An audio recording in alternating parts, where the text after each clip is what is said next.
O'zbekiston Respublikasi Ichki ishlar vazirligi Nukus Temurbeklar maktabi harbiy akademik litseyi 2025-2026 o'quv yili uchun o'quvchilarni o'qishga taklif etadi.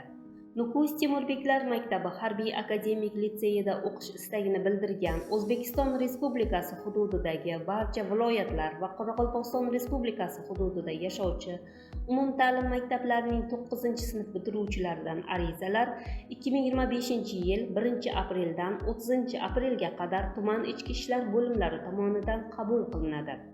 Dastlabki tanlov, maxsus professional tanlov va test sinovlaridan muvaffaqiyatli o'tgan nomzodlar Nukus Temurbeklar maktabi harbiy akademik litseyida ta'lim olish imkoniga ega bo'lishadi. Talabgorlar quyidagi hujjatlarni taqdim etishadi.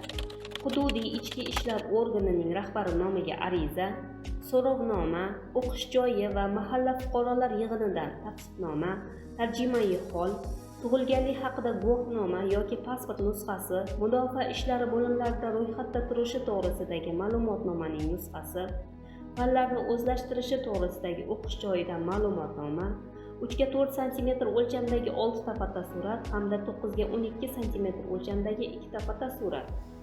Dastlabki tanlovdan o'tgan nomzodlar maxsus professional tanlovda ishtirok etishadi. Xususan, yozma ish, umumjismoniy tayyorgarligi, yakka tartibdagi yakuniy suhbat. Keyingi bosqichda test sinovlari O'zbekiston Respublikasi Oliy ta'lim, fan va innovatsiyalar vazirligi huzuridagi Bilim va malakalarni baholash agentligi tomonidan o'rnatilgan tartibda o'tkaziladi.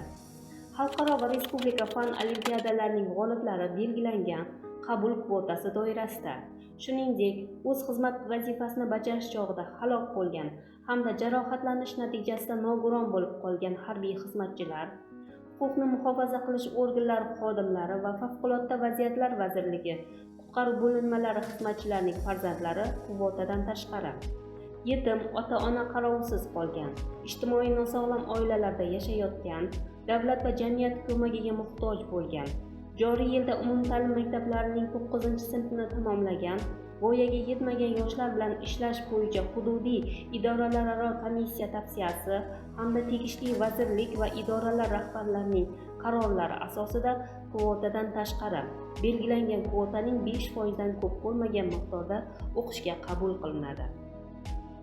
Nukus Temurbeklar maktabi harbiy akademik litseyida o'qish muddati 2 yil bo'lib, o'quvchilarning ta'lim olishlari uchun barcha qulayliklar yaratilgan.